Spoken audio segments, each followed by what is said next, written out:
Japan, China, North and South Korea. After genocides, is peace possible?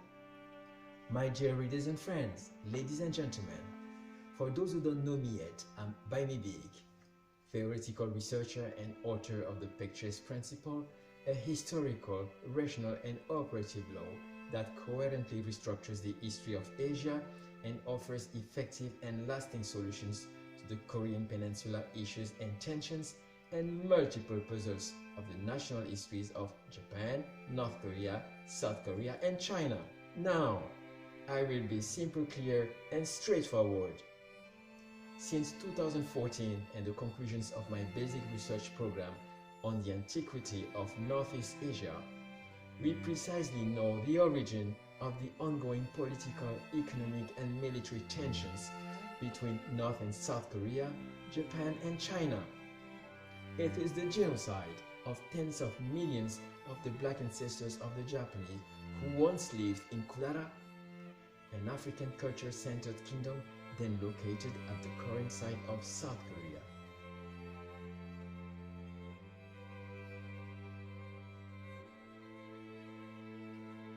The whole country will be surrounded by the armies of China and Shilla, that is South Koreans, so that no one escapes before being totally destroyed and burned to ashes.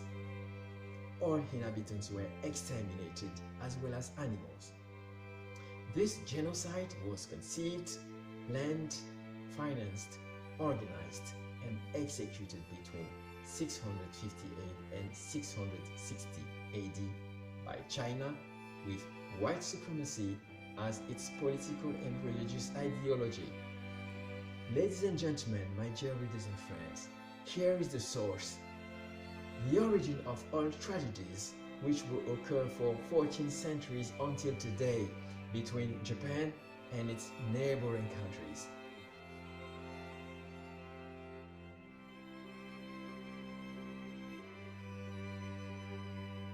Share this video to get a debate, a public debate in South Korea, North Korea, China and Japan.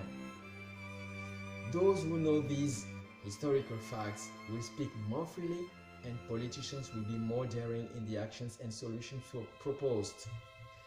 This genocide of Kudara people, ancestors of the Japanese, followed a period of more than 1,000 years of mass killings, systematic destruction and looting by China of great black kingdoms of African culture, then located in the Southeast, Central and Northeast Asia.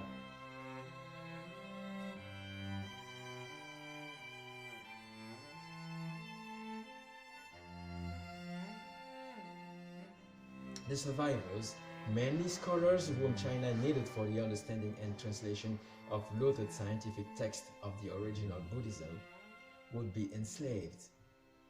China would seize those countries' long and rich history, their cultural, scientific and industrial heritage.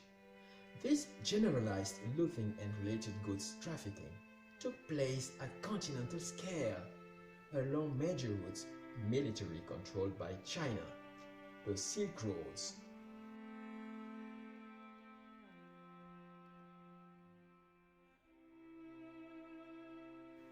Those Silk Roads were rather the roads of blood and death, as much blood flowed everywhere, and at every corner death lurked.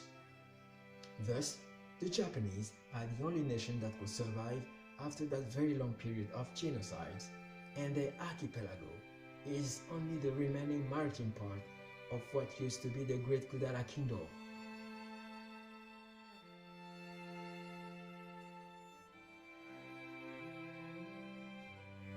According to my 20-year research findings, it is the survivors of those massacres who, over the centuries fleeing towards the east and the peninsula, would be the founders of Kudara Kingdom with some native peoples of the peninsula.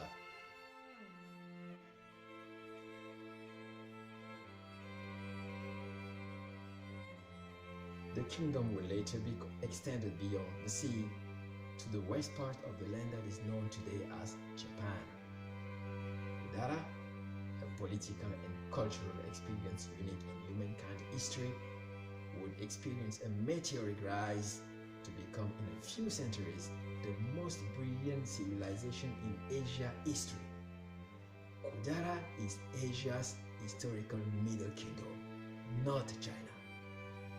Those are the events that will be erased from Asia history by China.